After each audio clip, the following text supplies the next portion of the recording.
Tudo bom, gente? Mais uma vez estamos aí, mais uma aula de geografia. Hoje nós vamos estudar o capítulo 4, que é a forma e movimentos da Terra. Nós sabemos que nós, seres humanos, habitamos o planeta Terra e que inúmeros astros do universo, porém nós não estamos sozinhos. A Terra é, portanto, a nossa morada, logo devemos cuidar bem dela.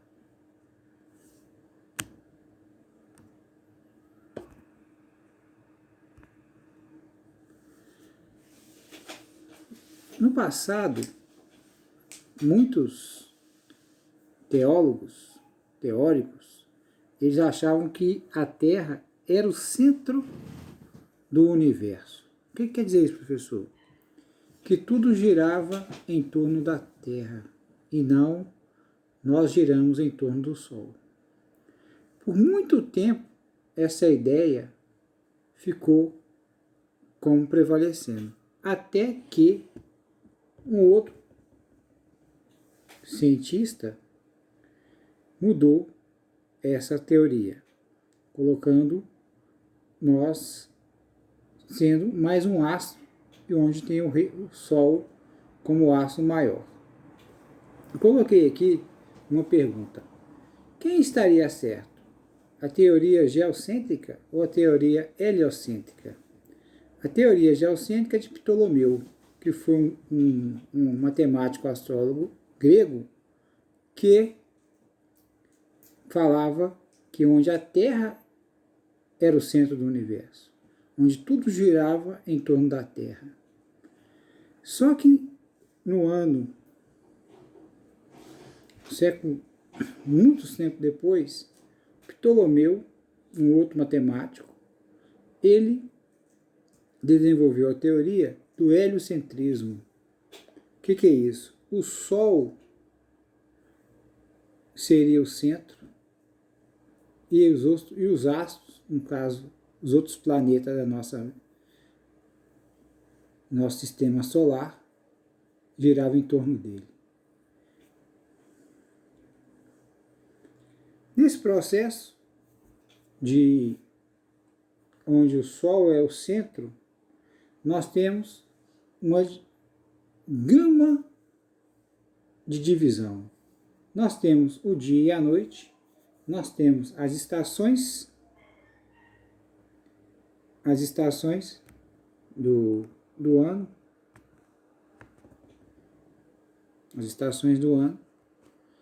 e também temos o movimento da Terra.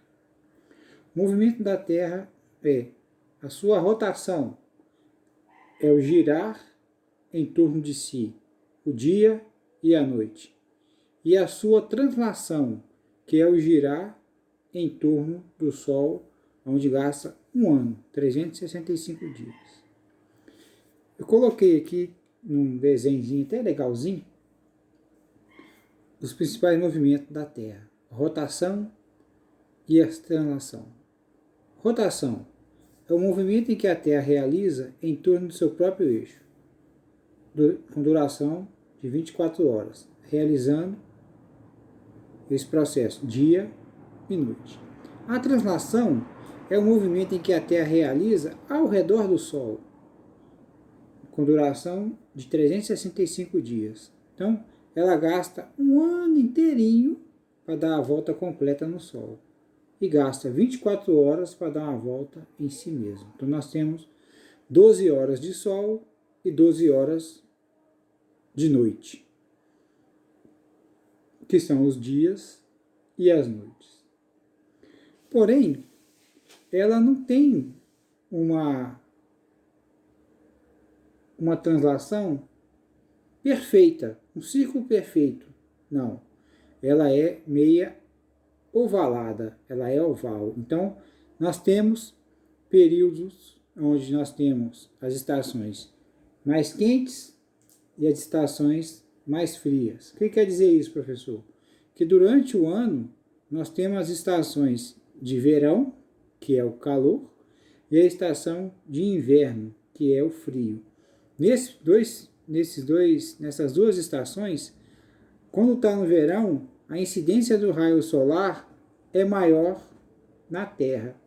E o inverno, a incidência é menor, porque, como eu falei com vocês, a translação ela não é um círculo perfeito, ela é ovalada. Então, certa etapa do ano, período do ano, nós vamos ter essa incidência de mais ou menos raio solar. Ou vai estar mais quente, que são primavera e verão, ou mais frios, que é o outono e o inverno. No inverno, que é agora a partir do dia 21 de junho até o dia 22 de setembro, que é o nosso inverno. Depois entra a primavera, o verão, e quando termina o verão, em março, começa o outono e esse ciclo vai sendo assim. Então, nesse processo, nosso movimento, que eu vou explicar agora. As estações do ano. As estações do ano, primavera, outono, inverno e verão, variam de acordo com a posição orbital do planeta em relação ao Sol, como eu falei com vocês. A posição de relação dos raios solar, a posição da Terra, a distância dela. Elas ocorrem graças ao movimento que a Terra faz em torno do Sol. Por conta da posição de órbita, os hemisférios norte e sul sempre estarão com estações opostas. Por exemplo, quando aqui no Brasil for verão, no hemisfério sul, na Espanha será inverno, no hemisfério norte, e vice-versa. Em algumas áreas do planeta, é mais difícil distinguir essas estações, como é no caso das regiões localizadas nas zonas tropicais do mundo. Nós estudamos no capítulo anterior sobre os mapas. Então, nós vimos a divisão da Terra, dividida pelo hemisfério norte e sul, pela linha do Equador, e onde nós temos os trópicos de Câncer ao norte e os trópicos de Capricórnio ao sul. Então, essas zonas tropicais, no hemisfério sul, que é o trópico de Capricórnio, e no hemisfério norte, que é o trópico de Câncer, a incidência dos raios são muito parecidas. Como assim, professor? Conforme a estação que você está, elas vão receber a mesma emissão de raios. Então, quando nós estamos aqui no verão, nós somos um país tropical, no hemisfério sul é verão, no hemisfério norte é inverno. Então, quando a incidência do raio nessas linhas tropicais vão ter uma incidência. E o norte, no caso, como eu falei com vocês, o oposto vai estar pela posição, porque nós não estamos, a Terra ela não está na posição 100% reta, ela é inclinada para a direita, então ela fica meio que de lado. Então, a sua posição, ela é, como é que eu vou explicar? Na posição um pouco tombada para a sua direita, então ela fica tombada de lado. Então, quando a Terra está girando, na sua rotação, nos seus dias, ela vai girando dessa maneira e fazendo a rotação dia e noite e a translação ao redor do Sol. Porém, conforme a posição que ela vai chegando na sua translação sobre o Sol, ela vira e tem a incidência mais ou menor dos raios solar. Então, quando ela está com incidência menor de raio solar, é que naquele hemisfério está recebendo uma capacidade menor de raio solar. Por isso que lá está no inverno. E nós, que no hemisfério oposto, no caso, no hemisfério sul, nós tivermos no verão, ela vai estar recebendo essa radiação solar muito maior. Então, os raios solares vão estar com incidência maior no hemisfério sul. Na medida que ela vai fazendo o seu contorno pelo Sol, esse movimento ele vai alterando. À medida que ele vai chegando, vai passando os meses e vai mudando a estação, a gente vai chegar aonde vai ter uma incidência maior no hemisfério norte desses raios solares, que aí entra o verão no hemisfério norte e aí nós passamos a receber uma incidência menor dos raios solares, onde nós começamos a ter o inverno no hemisfério sul, certo? Porém, na linha do Equador, que recebe a maior parte, uma influência muito maior desses raios solares, nós podemos ver que toda a linha do Equador, nós temos as estações também, mas as estações são não são rigorosas como abaixo dos trópicos. Porque como ela recebe uma incidência maior, o seu inverno ele não é tão rigoroso como nas estações, tanto do hemisfério norte como no hemisfério sul. Como ele está no meio, o seu verão e o seu inverno são bem definidos.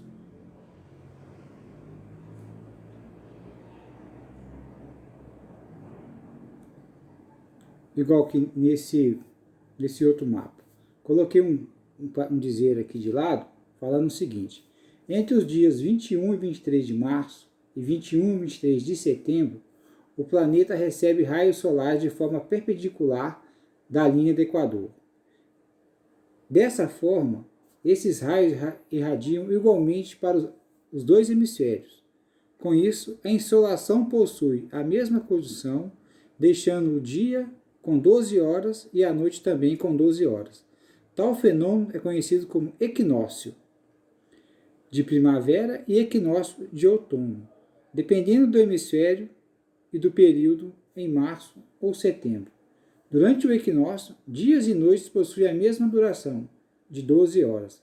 Para saber mais desses eventos astronômicos, leia o texto que está na página 79.